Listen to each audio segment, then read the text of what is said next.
ಕೆಲವು ವಿದ್ಯಾರ್ಥಿಗಳು CET ಪರೀಕ್ಷೆಯನ್ನು ಬರೀತಾರೆ.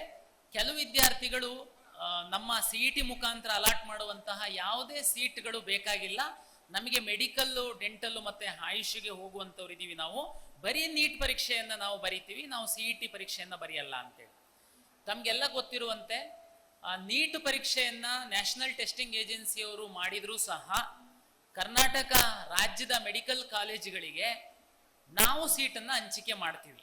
ನಾವು ಸೀಟನ್ನು ಹಂಚಿಕೆ ಮಾಡಬೇಕು ಅಂತಂದ್ರೆ ಅಲ್ಲಿ ಸಹ ರಿಸರ್ವೇಶನ್ ಎಲ್ಲ ಇರೋದ್ರಿಂದ ನೀವು KEAಯಲ್ಲಿ ಅಪ್ಲಿಕೇಶನ್ ಹಾಕಬೇಕಾಗುತ್ತೆ. ಯಾರು CET ಅಪ್ಲಿಕೇಶನ್ ಹಾಕಿದ್ದೀರಾ ನೀವು ಮತ್ತೊಮ್ಮೆ ನೀಟಿಗೆ ಅಪ್ಲಿಕೇಶನ್ ಆಗುವಂತ ಅಗತ್ಯ ಏನಿಲ್ಲ. ಆದರೆ ನೀವು CET ಅಪ್ಲಿಕೇಶನ್ ಹಾಕಿರುವಂತ ಸಂದರ್ಭದಲ್ಲೇನೆ ನೀವು ನೀಟ್ ಮುಖಾಂತರ ಸೀಟು ಪಡೆಯುವುದಕ್ಕೆ ಇಚ್ಛೆ ಪಡ್ತೀರಾ ಅಂತಿತ್ತು. ಅದರಲ್ಲಿ ಬಹುತೇಕ ವಿದ್ಯಾರ್ಥಿಗಳು ಎಸ್ ಹಾಕಿದ್ದೀರಾ, ಹಾಕಿಲ್ಲ ಅಂದ್ರೂ ಈಗ ಹಾಕಬಹುದು. ಕೆಲವು ವಿದ್ಯಾರ್ಥಿಗಳು ಕೇವಲ ನಾವು ನೀಟು ಎಕ್ಸಾಮ್ ಬರಿತೀವಿ, ಇಲ್ಲಿ ಸೀಟ್ ತಗೊಂತೀವಿ ಅಂತ ಅನ್ನುವಂಥವ್ರು, ನೀವು ನಮ್ಮ ಅಪ್ಲಿಕೇಶನ್ ಹಾಕಿದ್ದೀರಾ, ನೀವು ಮೊನ್ನೆ CET ಎಕ್ಸಾಮ್ ಸಹ ಬರ್ದಿಲ್ಲ ಅಂತವ್ರು 40,000 ವಿದ್ಯಾರ್ಥಿಗಳು ಇದ್ದೀರಾ.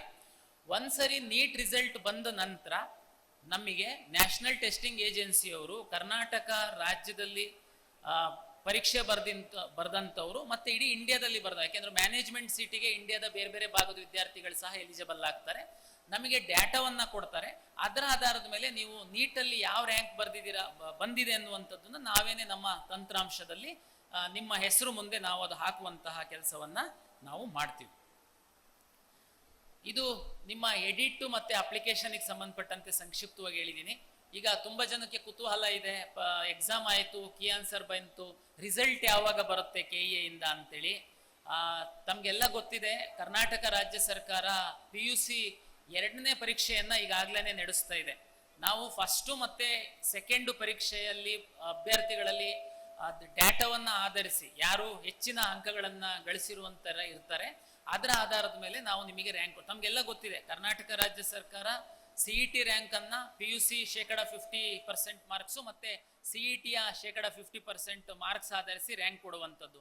ICSC ಮತ್ತೆ CBSE ಅವ್ರದ್ದು ರಿಸಲ್ಟ್ ಸಹ ನಮಗೆ ಬರಬೇಕಾಗಿದೆ. ಹಾಗೂ ಈ ಕೃಷಿ ಯೂನಿವರ್ಸಿಟಿಯವರು ಅಗ್ರಿಕಲ್ಚರ್ ಕುಟುಂಬದ ಹಿನ್ನೆಲೆಯ ವಿದ್ಯಾರ್ಥಿಗಳಿಗೆ ಫಾರ್ಮ್ ಸೈನ್ಸ್ ಅಲ್ಲಿ ಕೆಲವೊಂದು ರಿಸರ್ವೇಶನ್ ಕೊಡ್ತಾರೆ. ಅದಕ್ಕೆ ಪ್ರಾಕ್ಟಿಕಲ್ ಪರೀಕ್ಷೆಗಳನ್ನ ಸಹ ಅವರು ನಡೆಸ್ತಾ ಇದ್ದಾರೆ. ಅವರು ಈಗ ಪರೀಕ್ಷೆಯನ್ನ ನಡೆಸ್ತಾ ಇದ್ದಾರೆ. ಹಾಗಾಗಿ ಅಗ್ರಿಕಲ್ಚರ್ಗೆ ಕೋಟಾ ಕ್ಲೈಮ್ ಮಾಡಿರುವಂತ ವಿದ್ಯಾರ್ಥಿಗಳ ಪ್ರಾಕ್ಟಿಕಲ್ ರಿಸಲ್ಟ್ ಸಹ ಬರಬೇಕು. ಹಾಗಾಗಿ ಈ ಎಲ್ಲ ರಿಸಲ್ಟ್ ಆಧರಿಸಿ ನಾವು ನಮ್ಮ ರ್ಯಾಂಕ್ ಕೊಡಬೇಕಾಗಿರೋದ್ರಿಂದ ಆ ರಿಸಲ್ಟ್ ಬರದೆ ನಾವು ಕೊಡ್ಲಿಕ್ಕಾಗಲ್ಲ. ನಾವಂತೂ ನೀವು ಬರೆದಿರುವಂತ ಎಲ್ಲ OMR ಶೀಟು ಸ್ಕ್ಯಾನ್ ಮಾಡಿ ರೆಡಿ ಮಾಡಿ ಇಟ್ಕೊಂಡಿದ್ದೀವಿ. ಒನ್ಸ್ ಅವ್ರದ್ದು ರಿಸಲ್ಟ್ ಬರ್ತಿದ್ದಂಗೆನೆ ನಾವು ನಮ್ಮ ರ್ಯಾಂಕ್ ಅನ್ನ ಕೊಟ್ಟು ಮುಂದಿನ ಪ್ರಕ್ರಿಯೆಗಳನ್ನ ನಾವು ಶುರು ಮಾಡ್ತೀವಿ.